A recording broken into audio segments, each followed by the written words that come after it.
Hello everyone. In the present video, I will discuss about the small scale industry and the rural society. This video is a part of the series on rural sociology. I have already made a video on indigenous technology and industry. So in this video, I will discuss about small scale industry and the rural society. How rural society is linked to the small scale industry and how these two are inevitable part or inevitable element of the rural society. So let's begin. What are the rural small scale industries? Rural small scale industries are handicrafts, handloom, sericulture, etc. And these industries are basically located in the rural society, rural areas or villages. Now, we will try to understand how the small scale industries are not just economic venture, not just a economic mode of production. These are also the element of society and culture. These are also the social and cultural dimensions of the rural society. So I will try to briefly discuss the economic, social and cultural dimension of the small scale industries in the context of rural society.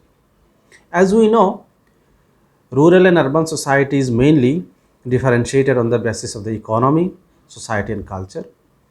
Economy in the urban society is large scale industry, professional organizations, corporate bodies and many things. Village or rural society is mainly characterized by small scale industry, agriculture and all. So a small scale industry is specifically linked to the rural society. Now, economic dimension of the small scale industries are of three kinds. One is that this small scale industry is based on the local resources. Small scale industry does not depend on resources from outside. It, it is based on the resources in the local area, resources available in any of the particular geographical area or any of the village. Secondly, the small scale industry provides self-sufficiency to the villagers. That means economy of the villager, economy of the people are completely maintained, completely regulated by the small scale industry. That is self-sufficiency. It may provide this self-sufficiency to the peoples. People may be self-sufficient, self-reliant.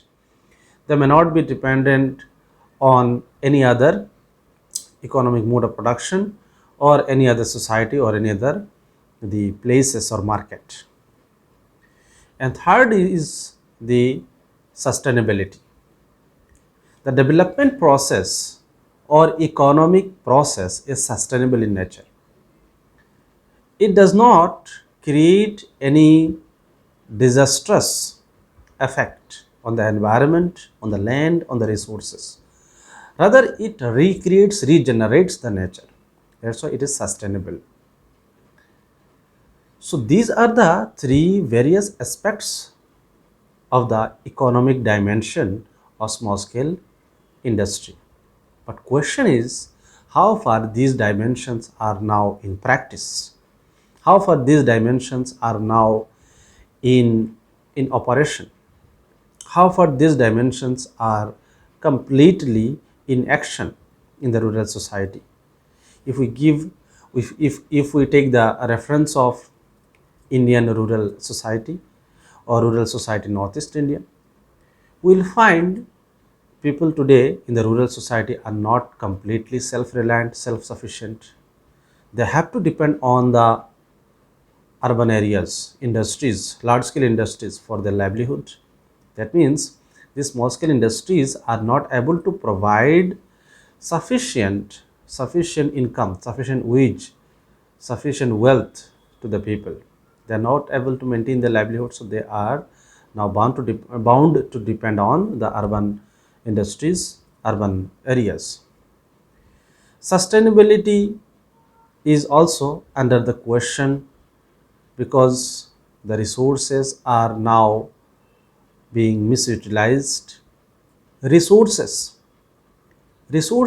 also are facing the scarcity, that is the scarcity of resources are not being able to regenerate because of many reasons that I am not going to discuss in this video. So in the present time we may find there is discrepancy in these economic dimensions of the small scale industries. Now come to the another dimension, social and cultural dimension. Small scale and cottage industry has also social and cultural dimension. We as a student of sociology must understand this cultural and social dimension. Small scale and cottage industry or small scale industries in the village areas are not making an organic solidarity. It's not developing an urbanized the class division or class stratification and differentiation. Rather, these small scale industries are maintaining the division of labor based on mechanical solidarity. People have the similarity, people have the oneness, integration, and they are doing their activities within themselves by dividing some works among themselves. They don't have much the hierarchical organization, they don't have the stratification and the defined the status and position in their organization. So the differentiation hierarchy is less in the rural society because of the small scale industry, because they have the mechanical solidarity. Their division of labor is there, of course the division of labor is there, but their division of labor is not very specialized like urban or corporate or advanced industrial system. Second important aspect of the social and cultural dimension of small scale industry is the material culture in the rural society. Now, this small scale industry is the material culture in the rural society.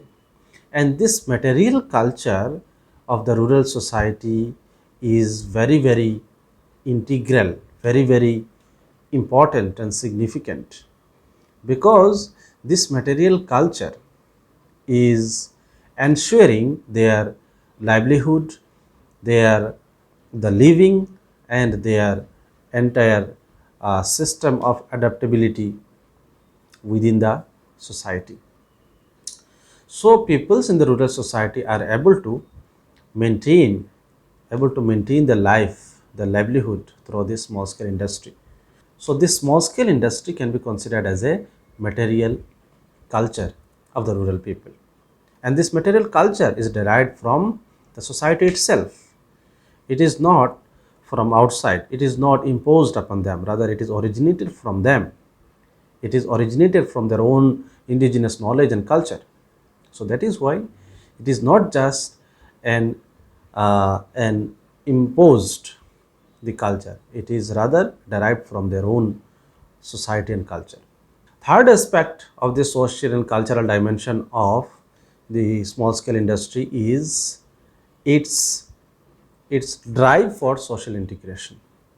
The small scale industry basically maintains social integration in the society, because this small scale industry is not creating any class division, it's not making social differentiation, social gap, class gap. Rather it is making people integrated together. Rather it is ensuring inclusive development, and village people can maintain their own solidarity within the system.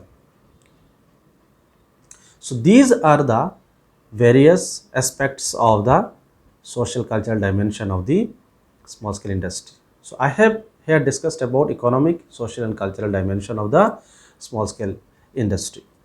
We can give the example of sericulture in Assam, that is Muga culture, which is completely indigenous. That is, peoples who are associated with this industry are from the rural Assam, and they have been doing it since long time. and their way of doing it also based on their indigenous knowledge and tradition. So it maintains their livelihood. It also plays an important role in their culture, in their society. So there are many such examples. So as a student of rural sociology, we must understand how this small scale industry is linked to the rural society. So rural society is not just a place where agriculture exists, where backwardness exists. This small scale industry is one feature of the rural society, but small scale industry is not just an economic venture. It has an social, cultural, economic aspects and dimensions that we must understand. And of course, this small scale industry is also linked to other social institutions like family, because family in the rural society is basically joint in nature, and this joint family develops the collective life, collectivism. And small scale industry is also developed because of the collective value of the family, collective value of the society in a rural area. So this much is the present discussion. I will continue this discussion in the next video, and there will be other videos on this series on rural sociology. So please be connected, and thank you very much for watching.